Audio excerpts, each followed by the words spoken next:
काही कुत्र्यांना विष देऊन मारण्यात आल्याचा संशय प्राणी मित्रांकडून व्यक्त केल्यानंतर आता नगरपालिकेने पोलिसांना कायदेशीर कारवाई करण्यासाठी पत्र देणार असल्याचं सांगितलंय। असं असलं तरी प्राणी मित्रांमध्ये एक संताप व्यक्त केला जातोय की हे कृत्य कोणी घडवलंय त्याला या कृत्याची शिक्षा मिळावी, यासाठी आता प्राणी मित्र आक्रमक झालेले आहेत। कराड शहरामध्ये अतिशय दयनीय अशी एक घटना घडलेली आहे। 20-22 कुत्रे विषबाधेनं मरण पावलेली आहेत आणि सर्व प्राणीप्रेमी जे लोक आहेत ते एकत्रित आलेले आहेत।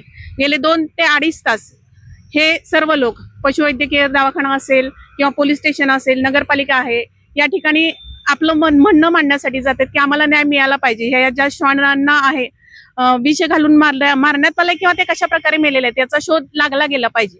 संविधानानं प्रत्येकाला जगण्याचा अधिकार दिलेला आहे आणि हा सुद्धा एक जीव आहे, तो जगला पाहिजे आणि याच्या जीवावर जर कोण उठत असेल तर आवाज उठवला पाहिजे। नेमकं यामागं दडलंय काय हे प्रशासनानं शोधून काढलं पाहिजे, एवढंच माझं म्हणणं आहे एक कराडचा नागरिक म्हणून। चावडी चौक, कासार गल्ली या मंडई या भागामध्ये काही कुत्रे मृतावस्थेमध्ये आढळून आलेले होते। त्या अनुषंगाने काल पशुवैद्यकीय दवाखाना इथं मी प्रत्यक्ष व्हिजिट केलेली होती। त्या ठिकाणी जवळपास 7 कुत्रे जे आहेत ते मृतावस्थेमध्ये आढळून आले होते। त्यांची तपासणी त्या वैद्यकीय अधिकाऱ्यांनी केलेली आहे। तसेच त्यांच्यावरती कोणत्या प्रकारची विषबाधा झाली आहे का या अनुषंगाने त्यांचा तपास चालू आहे। त्यांचं PM करून त्यांचा व्हिसेरा जो आहे तो पुढील कारवाईसाठी त्यांच्यामार्फत पाठवण्यात येणार आहे। या अनुषंगाने नगरपालिकेने आपल्या स्तरावरती जे मुकदम आहेत त्यांच्याकडून इतर काही भागामध्ये अशी परिस्थिती झालेली आहे का याची तपासणी केलेली आहे। परंतु शहरामध्ये एकंदरीत 10 ते 12 कुत्र्यांवरती असं त्यांच्यावरती काहीतरी विषबाधा झाल्याचं दिसून येत आहे प्राथमिक। आज आम्ही पोलीस विभागाला चौकशी करण्याच्या अनुषंगाने पत्रव्यवहार करणार आहोत व याच्यामध्ये जे कोणी असतील तर त्यांना त्यांच्यावरती कडक कारवाई करण्याच्या अनुषंगाने आमचे प्रयत्न राहणार आहे। कुत्र्यांच्या बाबतीमध्ये तुम्ही बरेच वर्ष या विषयावरती काम करताय, काय नक्की वाटतंय हे सगळं घडवून आणलंय? नाही, घडवून आणलंय किंवा काही नाही असं त्याचा अभ्यास करावा लागेल। कारण 6 ते 7 कुत्र्यांच्या बाबतीत काहीतरी हे निदर्शनास आलंय आणि त्याच्या बाबतीत काहीतरी कायदेशीर कारवाई सुद्धा नगर परिषदेने केलेली दिसते। खरं तर हे घडवलं असेल तरी चुकीचं आहे।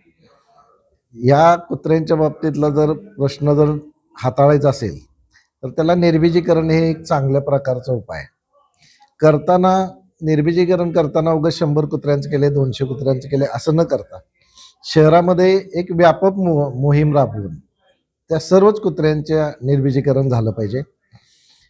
त्याचप्रमाणे सामाजिक संस्थांचं खरं तर यामध्ये सहभाग घेणं गरजेचं आहे। आपण पूर्वी पण म्हणायचो की गल्लीमधील एक कुत्रा आहे ते बाहेरच्या कुत्र्यांनी देत नाही, ते तिथल्या लोकांच्या ओळखीचं असतं आणि ते अटॅक करत नाही, तर ते पाळीव होतं। हे भटकी कुत्री पाळीव होण्यासाठी सामाजिक कार्यकर्त्यांचं सुद्धा एक सहकार्य घेणं गरजेचं आहे।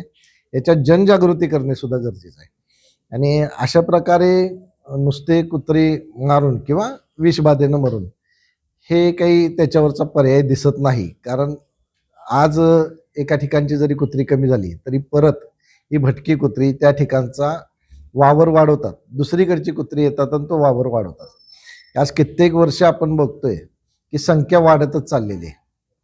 ही संख्या जर कंट्रोलमध्ये करायची असेल तर निर्बीजीकरण प्रॉपर होणं गरजेचं आहे आणि नगर परिषद प्रशासनानं सर्व ह्यांनी काम करून, सामाजिक संस्थांनी काम करून हे निर्बीजीकरण चांगल्या पद्धतीनं करून कुत्र्यांची संख्या आटोक्यात आणणं हे यामधलं खरं तर उपाय राहील। अमोल टकलेसह अभय कुमार देशमुख, लोकशाही मराठी, कराड।